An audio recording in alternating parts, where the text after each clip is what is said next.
Namaskaram everyone, welcome to another episode of our podcast.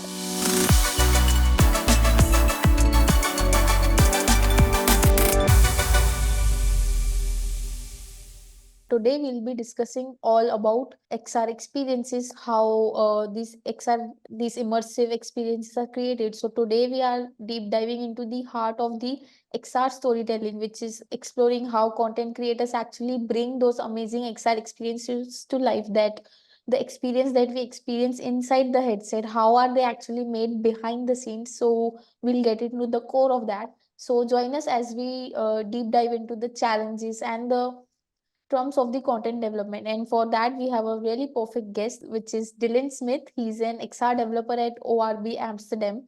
He's also a content creator, and as he creates content on YouTube videos for his channel, which is Tech Dunk. We'll link it below in the description, so make sure to check it out. Which is around VR hardware, VR software. He works with latest tools for rendering, VR and AR to make great experiences for the end user.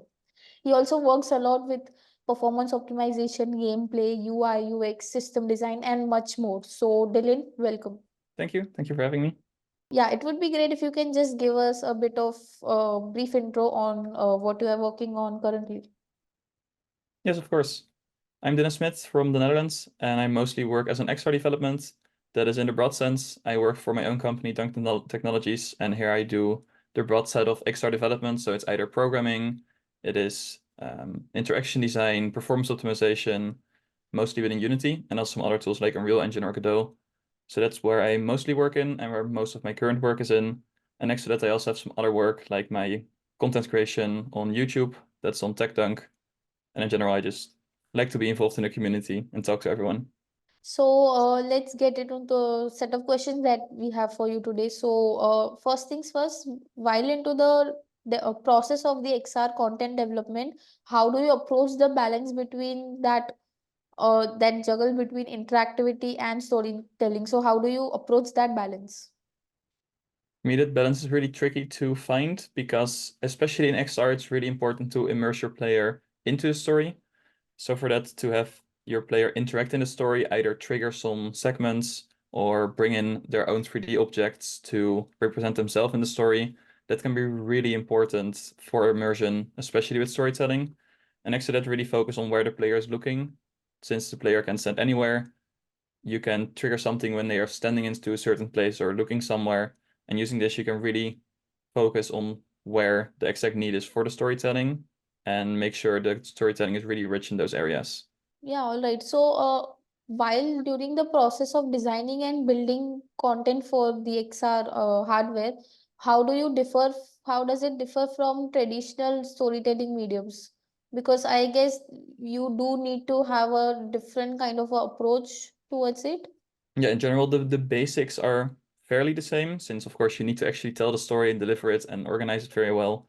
But next to that, the build-up for me is very different, since most storytelling goes from the outside in. So you build a world, and in that there is an environment, and in that there is the user or player. But usually for XR, I try to do it from the other way.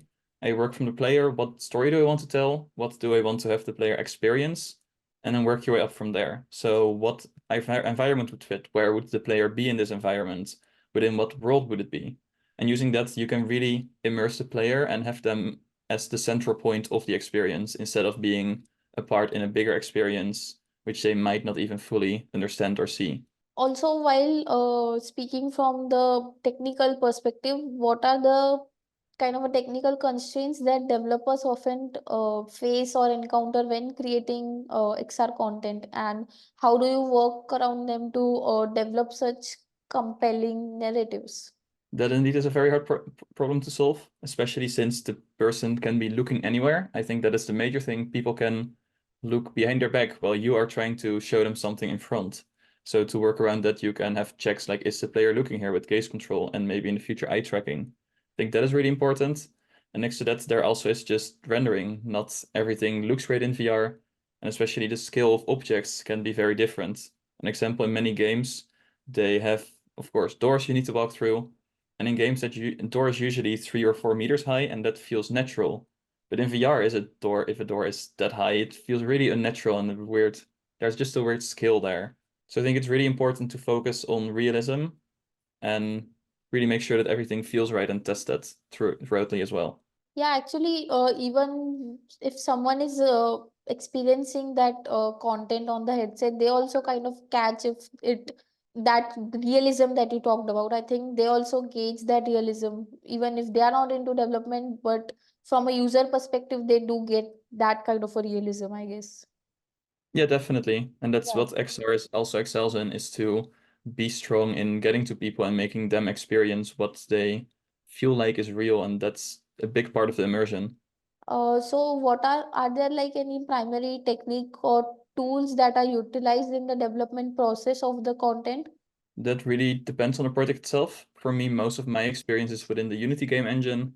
And next to that, Unreal Engine and Godot Engine can also be great tools to both make something visually very strong and also have it really easy to iterate. Especially for storytelling, it's great to just be able to look in VR and then change the position of something, change the timing of certain events.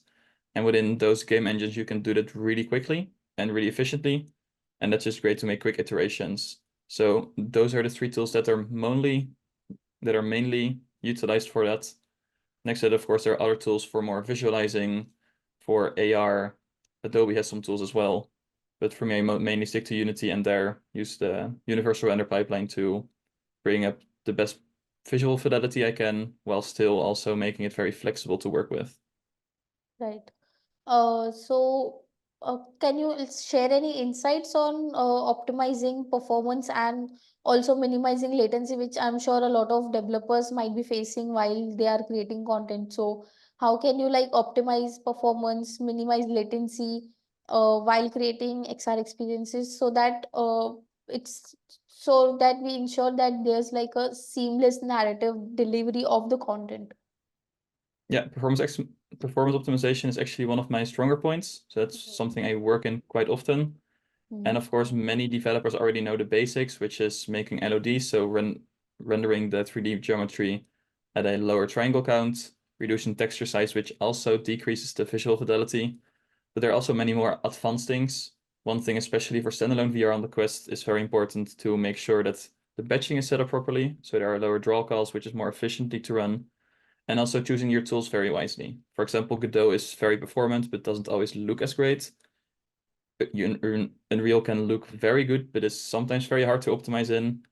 And if you run something on PC VR, that's a lot easier to get away with some performance aspects. And Unreal Engine in the latest few versions actually made some very big improvements for the rendering of Nanite and Lumen in VR, which really pushed the boundaries of how something can look and what the performance is there.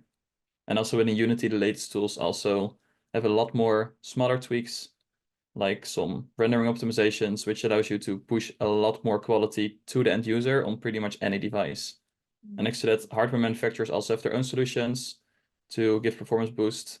I think it's pretty well used now is late latching, which is a certain technique, which is fairly easy to enable and also reduces the latency for the end user, which is just great to work with. Are there like any other technical limitations or constraints? I know we have talked about it just now, but uh, so you, from a developer's point of view, you can add on to more of this. Like, what are other some of the technical challenges, constraints, or limitations that developers encounter on a day-to-day basis when creating content, and how do you sort of work around them? I think a big one of this is that not all interactions are set in stone yet. For most flat screen games or experiences, it is fairly known what you can and cannot do. And with an XR, this is just a lot broader. There are still things to be found out. And of course, there are guidelines and things that are already done, but it doesn't mean that you cannot go beyond that. And in many projects, you have to go beyond that or make something which is just not available yet. And I think that is the biggest problem to tackle when making a lot of immersive content, to be able to quickly iterate and test what doesn't work, especially with motion controls. Since you're not just pressing a button and something happens, someone actually needs to grab an object and interact with the objects on a semi-realistic basis. And that's one of the hardest things to get right, especially for the feel of the experience. Let's also talk a bit on the perspectives of visual design, which is, I think, a really crucial part from the user end as well, on what the visuals user is experiencing while he's using your content on the headset. So, what are kind of the considerations that are essential for creating those XR experiences that, the user is like all immersed in your content while he puts on the headset? So, yeah, what are your views on that? I think there are a few things to keep in mind from the visual design perspective. One of them is to really focus the gaze of your users to the place you want the person to look. So make sure that the visual design points towards the central area where you want the visuals to appear, and then in the background have something which is, of course, still realistic, but not as interesting. So people can still look around, be immersed in the actual environment, but if they want to have more stimulation, they need to actually look at the content you are providing. And next to that, also make sure that everything looks great up close, since someone can actually grab an object and hold it right up to their face. If that model is really low resolution or the textures are just not right, that is really noticeable. So also try to focus the quality of the actual content itself on the distance a bit from the player. Of course, stuff far away also needs to look great, but the actual quality of the actual content itself could be a little bit lower. If the stuff directly in front of the player is a bit higher resolution, that's definitely worth the trade-off. While we have talked about challenges and the developer perspective, let's also talk about a bit on the end of privacy of the user, the data collection, potential psychological effects that it can have on the user. So, what ethical considerations do one needs to take in account when developing XR content? I think the first is what your actual target audience is. So for example, especially in the EU, I know that if you're targeting children, you need to be really careful about the data you're collecting. And next to that, you need to pay attention to which platform you use. Most hardware which runs on PC VR runs via Steam VR, which is quite secure from my understanding. And then platforms like the Quest from Meta or the Pico headsets, those sometimes collect a lot more data. Of course, they still need to be anonymized since they are being sold in the EU, but there's just a lot more data to be collected there. And for some people, and actually many people, that's quite a big concern. So it's good to look into what data is being collected by which company and what is being done with that, and make your hardware choices according to that. Next to that, for more the psychological effects, that really depends on what to put your user through. Especially since if you develop more scary or horror-like content, that can be a big challenge, since you need to show something which a user could also experience in real life without being too scared, or mostly too scared, or something they are not comfortable with. So you Yeah. can push them a little bit, but for example, if you're visualizing spiders, which is done quite often in XR content, some people are just so scared they take off the headset or they put away their phone instantly and don't continue at all. So you need to make sure that there's at least a way to work around it, to kind of see where the comfort zone of your user is and work with that. And of course, check with your target audience with testing if this is something they are okay to do, or if this is something that is not okay to do, and push them to do. Yeah, I think the more XR is becoming mainstream, the more we need things like parental control, user privacy, and all these. We need to take into consideration all the potential effects that it can have on the user. Yeah, I definitely agree on that. Also, the parental control is very important, especially with social XR, to Yeah. make sure that children don't get into dangerous situations. Mm. Next to that, of course, your data is also very important for everyone to make sure that is used securely and stored securely and not used for any bad purposes.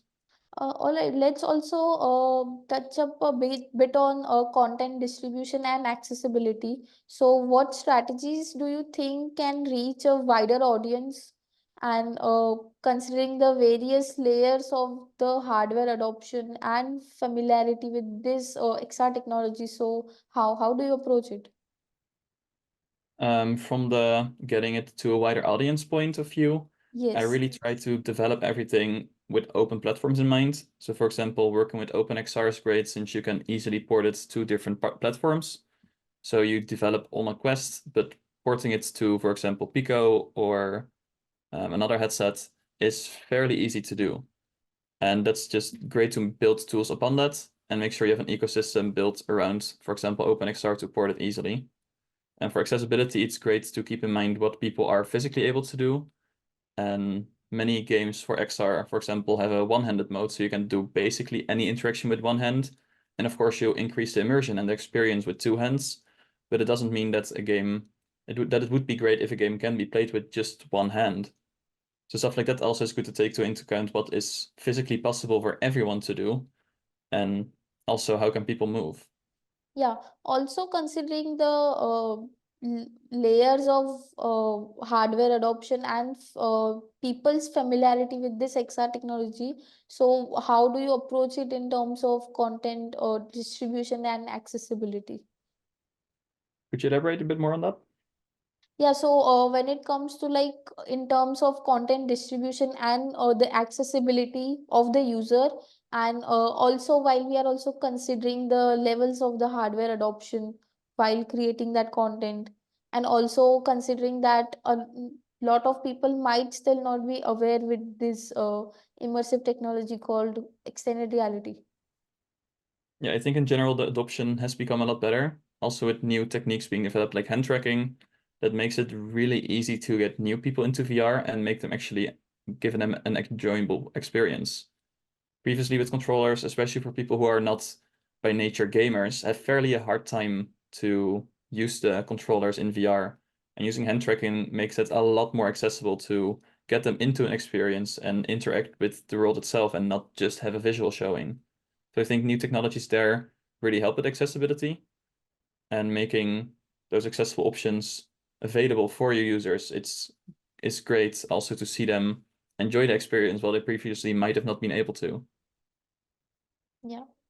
Lastly, let's also now talk about on how do you see the future of XR content development evolving, and the next part of it is what opportunities do you see in the coming years in this field?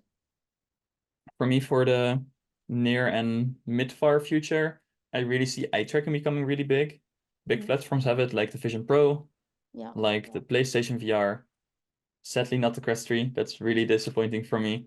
But I think that's really going to push the interaction side and also the performance side, since you can just render the objects people are looking at sharp and anything around that can be lower resolution. And next to that, also for the interaction to interact with the user using eye tracking is just really great to just have eye tracking in your hands and interact with that. For example, you can just trigger a story element when the person is actually looking there and not just having their head pointed towards there. Or you can have something move from the corner of your eye. Stuff like that is really strong, especially in storytelling and content creation, to really build upon the eye tracking. And next to that, of course, hardware is also going to become more powerful, so you can push more content to any platform. Software gets more mature, so it's easier to develop for. Stuff like that is fairly self-explanatory. But for me personally, I think eye tracking is the biggest development I'm really looking forward to using more. And what other opportunities do you see for the XR content developers in this field in the coming times?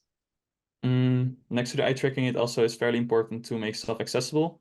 So Mm. on the development side, to have lightweight development platforms, or for example, stream from the cloud, I think that will be fairly important to scale to a broader audience and make it accessible for everyone to develop content. Yeah. So lastly, any tips do you have for the people who are already working in the content development or are thinking into going this field, as majority of our audience is from those coming from those perspective that a lot of them are still working in this, or a lot of them are still thinking of going into content development of XR. So any tips or anything you have for them? I in general recommend to experiment a lot, especially with XR if you have an idea which maybe has not been done before or hasn't been polished before. Just go for it and spend some time working with it. And usually you come to great results by just trying, and definitely test with yourself, test often, and also test with people outside of your direct environment who are maybe not that familiar with XR. I think that's also very important to really polish up your content and make sure it's applicable for a wider audience. Yeah, all right. So, again, thank you for taking your time and joining us here and sharing your perspective on what we see in the headset, but we never knew the behind the scenes of it. So, thank you for joining us and sharing your insights with us. Thank you too. Yeah, thank you. Namaskaram.